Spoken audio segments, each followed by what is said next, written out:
Dito sa Papa Dudut Stories, ikaw ay hindi nag-iisa.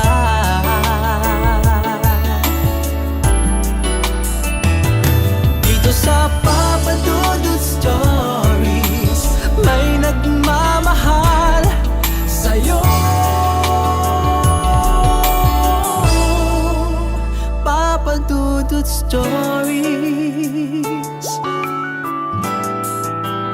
Papa Dudut Stories,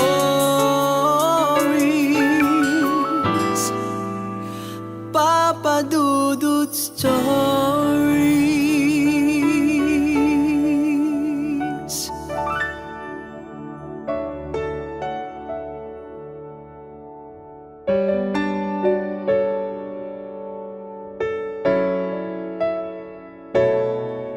Hindi makapipili ang puso kung kanino ito titibok. Mas lalong hindi kayang piliin ng puso kung sino ang hindi nito dapat na ibigin. Ikaw, kaya mo bang turuan ng puso mong magmahal ng isang taong sa tingin mo ay dapat para sa'yo? Kung meron mang isang katotohanan na laging naipamumukha sa atin, yun ay yung hindi natin kailanman pwedeng turuan ng ating puso. Hindi natin ito pwedeng diktahan na magmahal ng isang tao na sa tingin natin ay dapat nating mahalin. Hindi natin ito pwedeng turuang limutin ng isang taong hindi pala para sa atin. Ito ang katotohanan. Isang katotohanan na pilit pa rin nating kinakalaban kahit alam nating patuloy lang tayong matatalo. Ang ating kwento ngayong araw ay kwentong pinadala ni Paulo. Isang lalaking sumubok na piliing wag mahalin ang taong hindi para sa kanya. Isang lalaking sumubok kalabanin ang nararamdaman dahil alam niyang hindi dapat.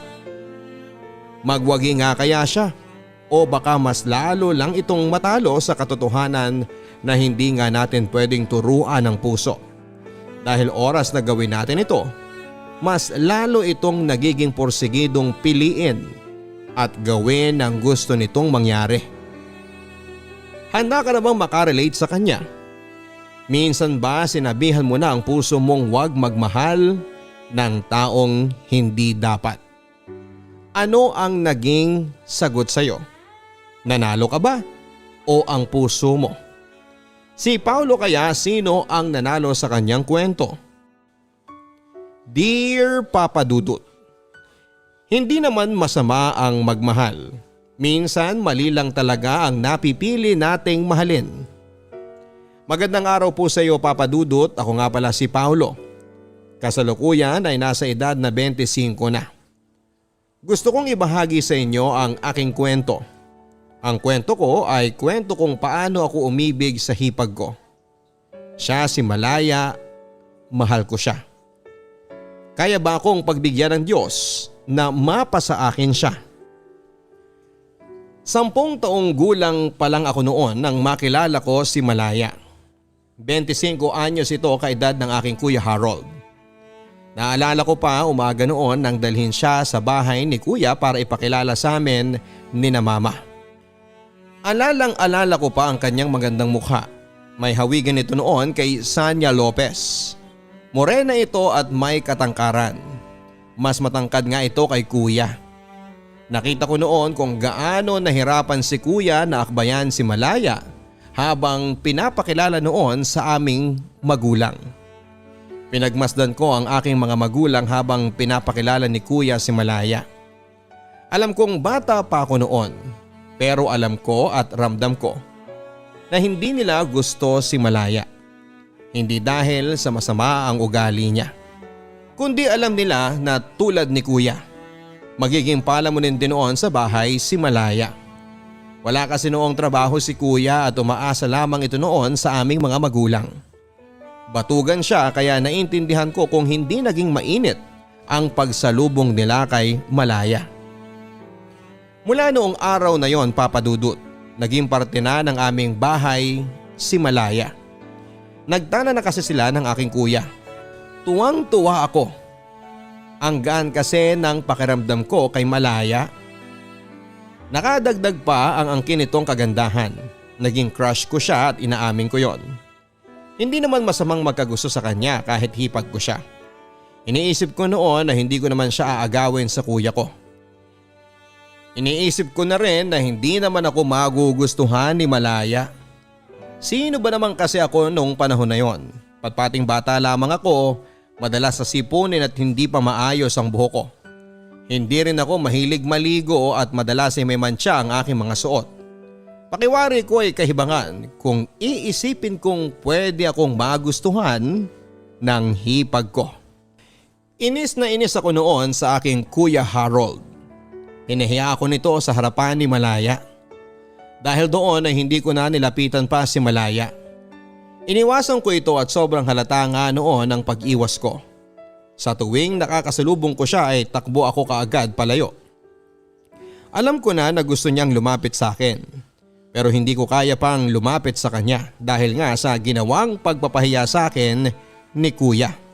Kung bakit naman kasi sa dinami-rami ng maaalala ni Kuya. Yung pag-ihi ko pa talaga sa kama. Hindi ko naman makontrol ang sarili ko na huwag maihi sa kama. Naisip ko na normal lang naman yon sa mga batang katulad ko. Naisip ko nga rin na ikwento ko kaya kay Malaya ang mga nakakahiyang ginawa ni Kuya noong bata pa ito para patas na kami. Isang araw ay hindi ko na siya nagawang iwasan pa. Nilapitan ako nito habang gumagawa ako ng merienda ko sa kusina. Sinabi nitong hindi ko raw dapat ikahiya kung naihi ako noon sa kama.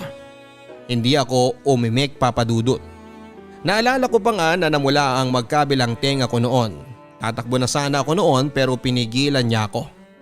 Inawakan nito ang aking braso at ngumiti rin ito. Sinabi niya kahit siya noong bata pa raw ay naihi din sa kama. Ang dami pa niyang kinuwento noon na mas nakakahiyang nangyari sa kanya noong bata pa lamang siya.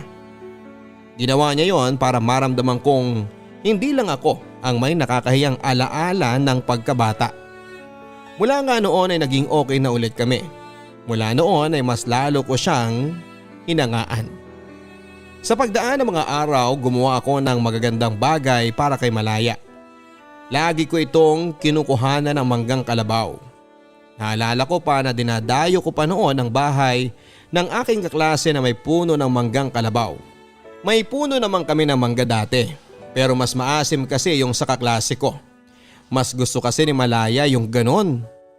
Tuwang-tuwa nga ito noon kapag may bit-bit ako na mangga pagka uwi ko galing sa eskwela. Ako rin ang gumagawa ng sausawan niya.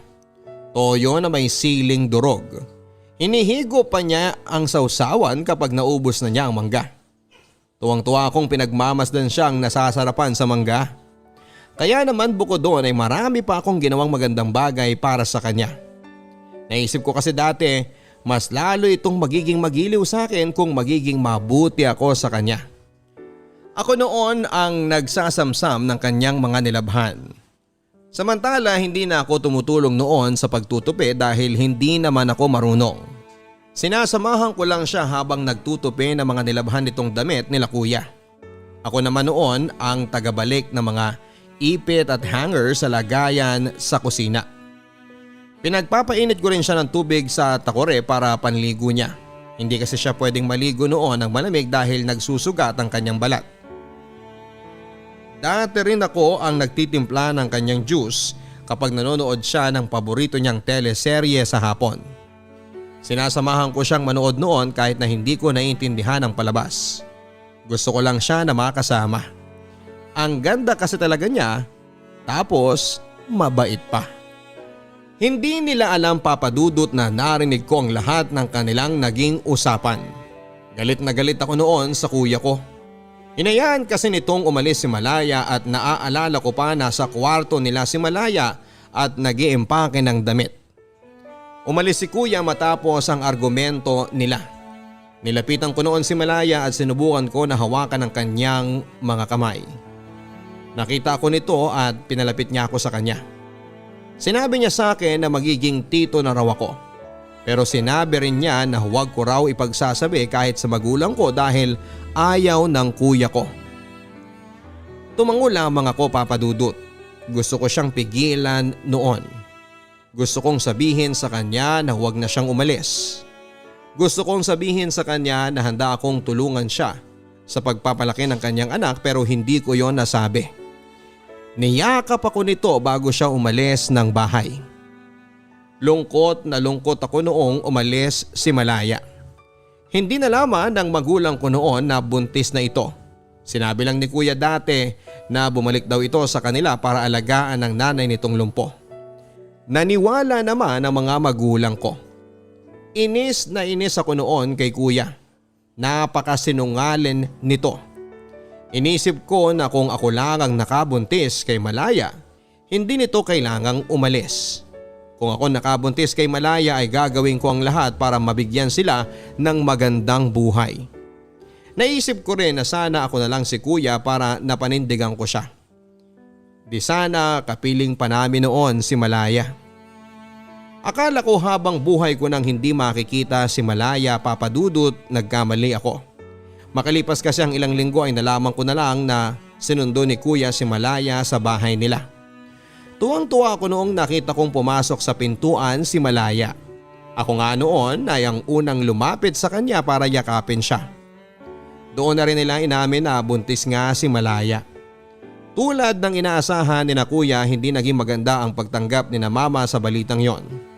Pero wala na silang nagawa. Ando na raw eh. Tanggapin na lang daw yon. Yon ang sinabi ni Mama. Dahil nga may pinaghahandaan na sina Kuya at Malaya noon ay kailangan nilang parehong magtrabaho. Naging jeepney driver si Kuya samantalang si Malaya naman ay naging kasama ni Nanay sa pamamalengke ng mga gulay at karne na siya namang nilalako nila sa aming barangay. Kailangan nila noon na makaipon para sa panganganak ni Malaya. Nung una naging sapat naman ang kinikita nila. Pero nang tumagal ay hindi na. Naging sakitin kasi si Malaya at hindi naging madali noon ang pagbubuntis niya. Lagi siyang tinatakbo noon sa ospital. Napupurnada pa nga ang pamamasada noon ni Kuya dahil kailangan niyang ihatid si Malaya sa ospital gamit ang jeep na pinapasada niya. Naaawa ako noon kay Malaya. Alam ko na hindi nila kakayanin ang gagastusin sa panganganak nito kung laging ganon ang mangyayari. Kaya naman tumulong ako sa kanila dati. Tuwing uwian dati ay diretso ako sa pagbebenta ng binatog. Kung ano man ang kinikita ko noon ay ibinibigay ko kay Malaya para pandagdag sa ipon nila. Habang ganon ang naging setup ng pagtulong ko, pinagpapantasyahan ko rin yung ideya na ako ang responsableng asawa ni Malaya. Yung asawang hindi siya pababayaan kahit mahirap ang sitwasyon. Opo, Papa Dudut. Bata pa ako noon pero totoo ang nararamdaman ko para kay Malaya. Tumakbo ako noon matapos akong halikan sa pisngi ni Malaya. Nagkulong ako sa kwarto habang sinapo ko ang aking pisngi kung saan dumampi ang malambot na labi ni Malaya. Pulang-pula yon at naaalala ko pa. Panay ang tingin ko noon sa salamin habang binabalikan ng eksena kung saan ay hinalikan ako ni Malaya. Hindi na nga noon matanggal ang ngiti ko. Si Malaya ang naging una kong halik. Si Malaya rin ang naging dahilan ko para magsimula akong magpantasya at hawakan ng aking sarili. Matapos ang halik na yon ni Malaya sa aking pisngi, palihim akong kumukuha ng kanyang gamit. Mga gamit na iniisip ko na hindi naman niya mapapansin kung sakaling mawala sa kanyang paningin. Nagsimula yon sa luma niyang panyo hanggang sa paubos nitong lipstick na lagi na lang nakalagay noon sa gilid ng kanilang mesa sa kwarto. Nilagay ko noon ang bawat makuha kong gamit niya sa isang lumang karton ng sapatos. Tinatago ko yon sa ilalim ng aking kama. Tuwing sasapit noon ng gabi bago ako matulog ay kinukuha ko ang karton na yon at mamimili ako ng gamit ni Malaya na isasama ko sa aking kama para magpantasya. Hawak ko noon ang mga napili kong gamit niya habang nagpapantasya noon na hinahalikan ko siya. Na kunwari asawa ko siya, na kunwari ay sa akin siya. Sobrang saya ko noon habang ginagawa ko yon.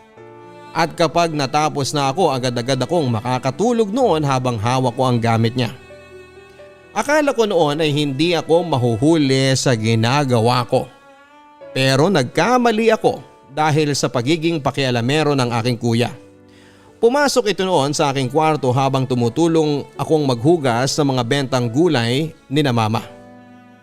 Kinalkal niya ang mga gamit ko at nagkataong hindi ko na ibalik agad sa ilalim ng aking kama ang karton ng sapatos na yon.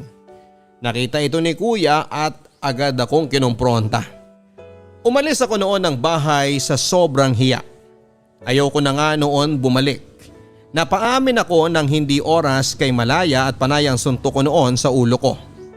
Inis na inis ako sa sarili ko, Papa Dudut, kung bakit hindi ko tinikom ang aking bibig. Bakit ba ako umamin kay Malaya? Sa harapan pa ni kuya na asawa niya. Ilang oras ako naglakad-lakad kung saan-saan para makaiwas kay Malaya. Iniisip ko na umuwi kapag alam kong nasa kwarto na ito. Pero paggabi na rin noon, natakot na akong gumala pa. Kaya naman nagpasya na akong umuwi na lamang, Papa Dudut. Bahala na, yun ang sinabi ko sa sarili ko. Nang nakauwi na ako ay naabutan ko si Malaya na nasa sala. Wala sina kuya at mga magulang ko. Nasa kwarto na sila noon at nagpapahinga na. Tatakbo na sana ako noon papunta sa aking kwarto nang pisilin ni Malaya ang braso ko. Ang sarap sa pakiramdam ng pagkakahawak niyang yon. Pinaupo ako nito sa kanyang tabi. Ninitian niya ako at hindi ako makatingin sa kanya ng diretsyo. Sa sahig ako nakatingin habang nagsasalita ito. Sinabi niyang hindi ko raw kailangang mahiya kung may gusto ako sa kanya. Dagdag pa niya na normal lang daw yon sa pagbibinata. Tumango lamang ako dahil hindi ko alam kung ano ang pwedeng sabihin sa kanya. Nang tinanong niya ako kung gusto ko na raw bang pumunta ng kwarto ko ay tumango ako. Tatakbo na sana ako noon dahil akala ko ay tapos na siya nang sasabihin niya. Pero pinigilan niya akong muli. Nang tignan ko siya, inabot niya sa akin ang panyo niya. Yung panyo na kinuha ko sa kanya. Yung may borda ng pangalan niya.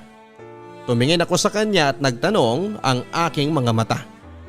Ngumiti ito at sinabing sa akin na lang daw yon at sinabi pa niya na bigay yon ng nanay niya sa kanya. Aniya mas maalagaan ko raw kaya ibibigay niya sa akin. Kinuha ko yon sa kanya at saka tumakbo papunta sa aking kwarto. Muli ay nagpantasya ako sa kanya habang hawak noon ang panyong bigay niya. Makalipas noon ng ilang buwan ay nakapanganak na si Malaya. Isang napakalusog na sanggol na lalaki. Tinutokso nga nila ako noon na kamukhang kamukha ko raw ang aking pamangkin. Sinabi rin ni Malaya na posibleng araw na maging kamukha ko ang anak nila dahil ako ang madalas na nakakasama niya sa bahay. Napaglihian daw niya ako at tuwang-tuwa ako noon. Para bang pakiramdam ko ako ang tatay ng anak ni Malaya. Tinatanong pa nga ni Malaya kung ano raw ang pwedeng ipangalan sa anak nila. Sinagot ko noon na Pau Pau. Sunod sa aking pangalan. Ang akala ko noon ay pagtatawanan lang nila ang sinabi ko. Pero natuwa si Malaya. Sinabi niyang Pau Pau na lang ang palayaw ng kanilang anak. Ako ang pinaka natuwa noon. Sinunod sa akin ang pangalan ng pamangking ko. Madalas ako ang nag-aalaga noon sa anak nila. Nagkataon kasi na bakasyon sa school at imbes na makipaglaro sa mga bata ay madalas na pinipili kong magtimpla ng gatas ni Pau Pau. Hindi kasi nagpapadede si Malaya. Bukod kasi sa hindi masyadong naging marami ang gatas nito sa kanyang dibdib, ay kinailangan din ito na magtrabaho bilang sekretarya sa aming barangay hall. Kaya nga tulad ng sinasabi ko sa inyo, ako ang madalas na nag-aalaga kay Pau Pau. Kahit noong balik eskwela na dahil pasukan na naman, lagi pa rin ako nagmamadaling umuwi para maalagaan si Pau Pau. Ginagawa ko yon, Papa Dudut, hindi dahil inutusan nila ako, kundi dahil gusto ko ang hipag ko. Hindi na ako noon nagbebenta ng binatog, wala na rin kasi akong oras. Kahit sayang ang kikitain ko noon ay mas pinipili kong mag-alaga na lang ng bata. Wala rin kasing mapag-iiwanan kay Pau Pau kundi ako lamang. Si kuya naman ay tuloy pa rin ang pagiging jeepney driver noon. Madalas ay konti lang ang naiuwi niyang pera. Di dahil mahina ang pasada, kundi dahil Bili ito ng bili ng mga gamit niya para sa sarili niya at hindi para kay baby Pau Pau. Noong napansin kong naging ganito na si kuya ay napilitan akong ibenta noon ang mga gamit ko. Tulad ng comics, iba pang damit na niregalo sa akin ng aking mga ninong at ninang. Pati na rin ang iba kong laruan. Inipon ko ang pera at ibinigay ko kay Malaya. Nagulat na lamang ako nang biglang umiyak si Malaya. Hindi ko alam ang gagawin ko noon. Iniisip ko na talaga atang may problema sila sa pera kaya siya napaiyak ng ganon. Pero hindi pala. Iba palang naging dahilan ng pag-iyak ni Malaya. Nalaman kong bukod sa problema nila noon sa pera ay may babae din si kuya. Narinig ko na nag-uusap sina mama at Malaya. Umiiyak din noon si Malaya habang dinedetalye kay mama kung paano nito nahuli si kuya na may ibang babae. Nabasa raw ni Malaya noon sa cellphone ni kuya ang malaswang usapan nila nung babae. Nanginginig noon si Malaya habang nagkikwento at binabalikan ang kaganapang yon. Awang-awa ako kay Malaya habang pinakikinggan ko siya. Sinabi niya kay mama na aalis na lang daw siya. Sinabi niya na hindi raw niya kaya ang lokohin na lang ng ganon. Pinigilan siya ni mama at sinabi niyang bigyan pa raw ng tsansa si kuya at magbabago pa raw ito. Hindi naman kumbinsido noon si Malaya. Desidido na itong umalis pero nakiusap si mama. Sinabi niyang kawawa naman daw si Pau Pau kung lalaki itong walang kapiling na ama. Doon na kumalma noon si Malaya. Natamaan siya sa sinabi ni mama. Dahil doon ay nanatili si Malaya sa bahay kahit na hirap na siya sa kanyang sitwasyon. Tinikom ni Malaya ang kanyang bibig tungkol sa pambababae ni kuya. Alang-alang kay Pau Pau ay nagtiis si Malaya. Naging madalas din ang away nila noon ni kuya at lagi ko dating naririnig. Narinig ko noon kung paano siyang paulit-ulit na minumura ni kuya. Iyak lang ang naging sagot noon ni Malaya at awang-awa ako sa kanya, Papa Dudut. Kung pwede lang ako makialam sa kanila ay ginawa ko na. Pero dahil bata pa ako noon at hindi dapat makialam sa away ng matatanda ay mas pinili kong makinig na lamang at ipagdasal na malampasan yon ni Malaya. Isang araw ay nawala na lang na parang bula si kuya.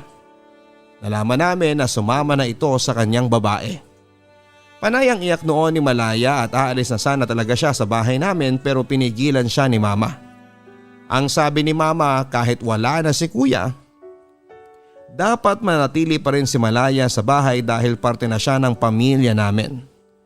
Natuwa ako sa mga sinabi ni mama. Tulad ko ay napamahal na rin siya kay Malaya.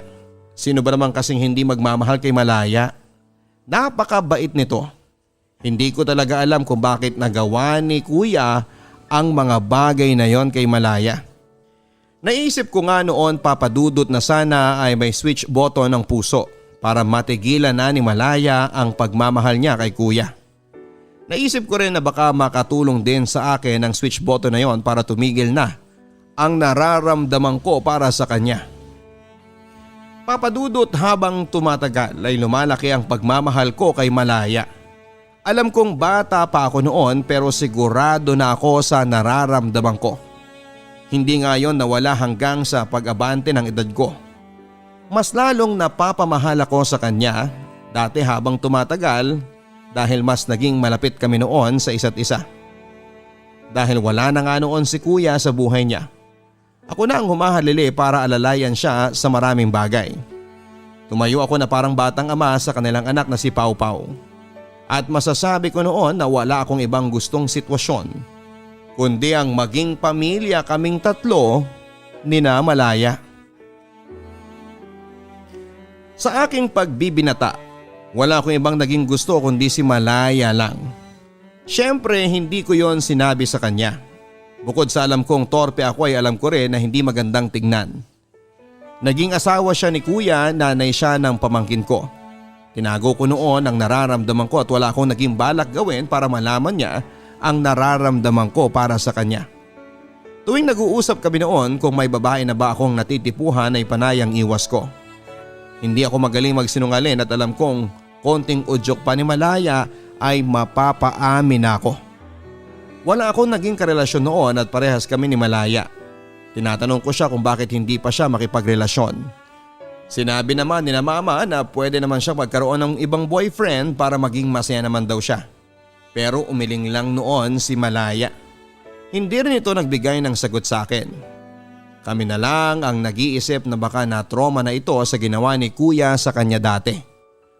O pwede rin na masyado na siyang kontento sa kanyang anak na si Pau Pau.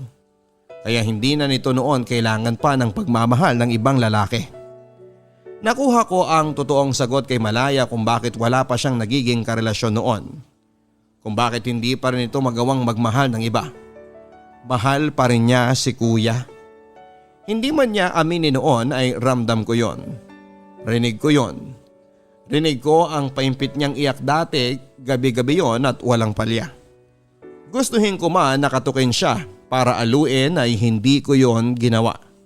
Hinayaan ko lang na ibuhos niya ang nararamdaman niya sa pamamagitan ng pag-iyak. Mabilis na lumipas ang panahon at nag-21 na ako. Sa isang iglap ay naging binata na ako at naging espesyal nga ang pagsalubong ko noon sa ganap na pagbibinata ko dahil ang unang bumate sa akin ay si Malaya.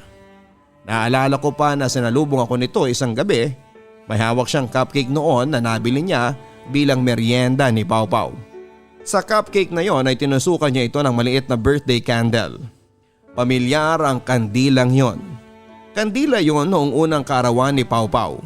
Paano ko nalaman ako ang bumili ng kandilang yon at nung first birthday cake ng aking pamangkin. Nagulat ako sa sinabing yon ni Malaya Papadudut. Sumunod ako sa sinabi niya. Hinalikan ko siya ng mas matagal, mas madiin at mas nananabik.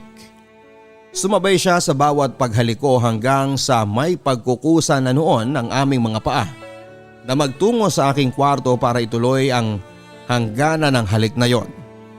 Papadudot, kumawala kaming dalawa ng gabing yon. Hindi ko rin alam kung ano ang pumasok sa mga utak namin kung bakit hinayaan naming manipulahin kami ng aming mga katawan.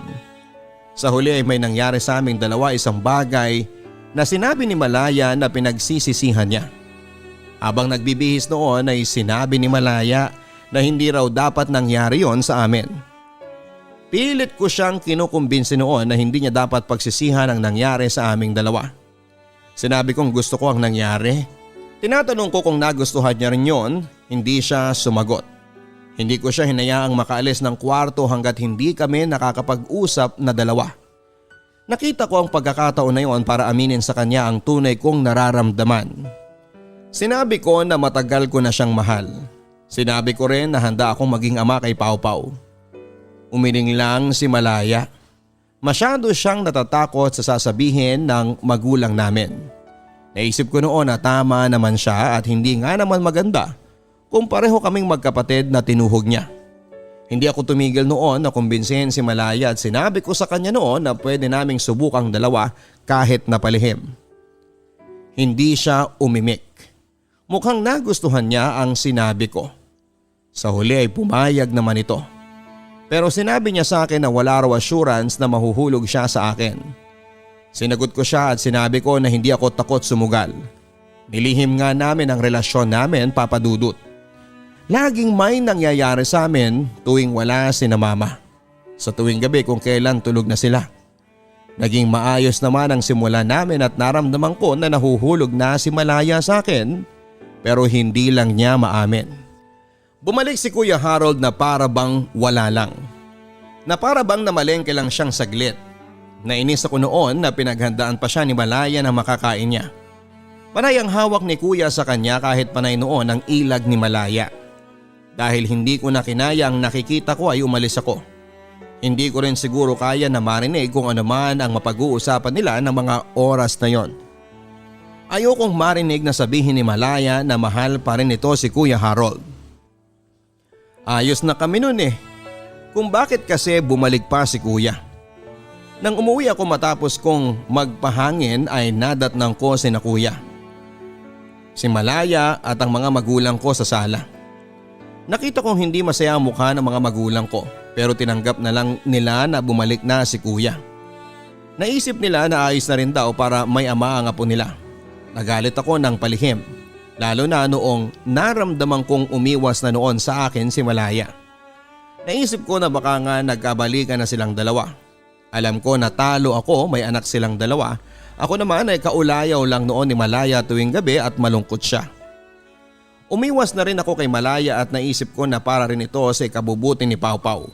Gusto kong lumaki ang bata ng buo ang pamilya niya. Sinubukan kong kalimutan noon si Malaya pero hindi ako nagwagi. Isang gabi nagulat na lamang ako nang pumunta si Malaya sa kwarto ko. Sinabi nito sa akin na hindi na raw niya mahal si kuya. Sinabi rin niya na ako ang mahal niya. Natuwa ako. Inalikan ko siya at may nangyaring muli sa aming dalawa at nung nahimasmasan ako, bigla kong naisip na mali yun. Sinabi ko rin sa kanya na yun na dapat ang huling beses na may mangyari sa amin. Hindi nito tinanggap ang sinabi kong yon. Sinabi ko sa kanya ang mga dahilan ko kung bakit hindi na kami pwede at tinanggap naman niya.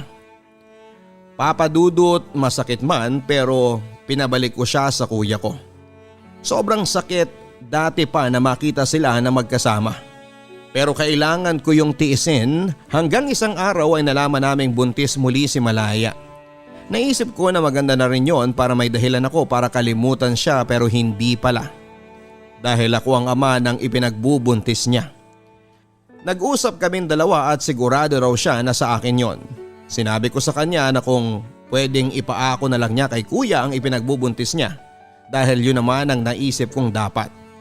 Sinabi ko sa kanya na kahit ganoon ang gagawin niya ay hindi ko pa rin sila pababayaang mag-ina. Pumayag naman ito sa isang kondisyon.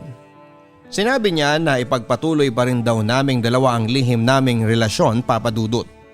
Pumayag ako. Hindi dahil gipit na ako noon sa sitwasyon kundi dahil mahal ko si Malaya. Hindi naman masama ang magmahal. Minsan mali lang talaga ang napipili nating mahalin. Mali na pinili kong mahalin si Malaya, mali na hinayaan ko ang sarili kong mahulog ng husto sa piling niya. Dapat kinontrol ko noon ang sarili ko para hindi na kami napunta sa mas mahirap na sitwasyon. Pero nagmahal lang ako. Hindi ko kontrolado kung sino ang pipiliin ng puso ko. Sa ngayon ay wala pa rin nakakahalata sa relasyon naming palihim ni Malaya. Sa pagdaan nga ng panahon ay naging magaling kami sa pagtatago. Walang kaalam-alam si kuya na tuwing wala ito sa bahay o tuwing tulog ito ay may nangyayari sa aming dalawa ni Malaya. Hindi ko alam kung hanggang kailan kami magiging ganito ni Malaya. Ipinagdarasal ko na lamang ngayon na sana ay hindi kami mahuli. Dahil wala akong maisasagot na tama sa kanila dahil alam kong una pa lamang ay mali na talaga ito. Maraming salamat po Papa Dudut sa pagbasa ng aking liham. Paulo. Hindi naman masama ang magmahal at minsan mali lang talaga ang napipili nating mahalin. Kung bakit naman kasi hindi lang pwedeng tama lagi ang napipili nating mahalin. Kung bakit naman kasi may mali pa pagdating sa pag-ibig. Paulo, hindi madali ang sitwasyong napiling pagdalhan sa iyo matapos kang magmahal ng maling tao. Hindi ko rin masasabi kung paano ka totoong makakalaya sa sitwasyon mong yan kung sobrang inipit ka na ng sitwasyon. Hindi ko rin gustong sisihin ka pa sa mga nangyari dahil tapos na yon. At dapat matuto na lang tayo mula doon. Kung ano man ang kinakaharap mong sitwasyon na hiling ko na sana ay makaisip ka ng paraan para maitama mo ang lahat. Hindi ko pwedeng idikta sa iyo kung ano at papaano yon. Tanging ikaw lang ang nakakaalam kung ano ang pwedeng gawin sa nangyayari sa inyo. Ang buhay ay mahiwaga, laging may lungkot at saya. Sa Papa Dudut Stories, laging may karamay ka.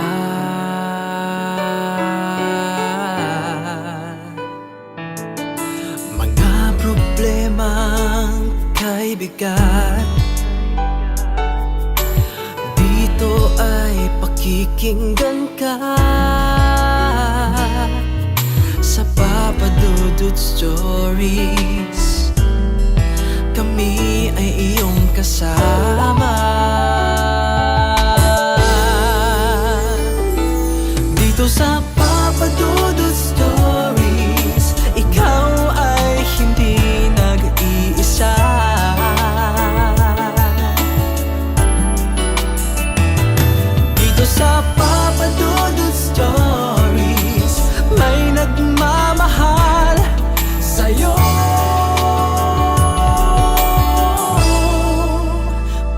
Papa Dudut Stories. Papa Dudut Stories.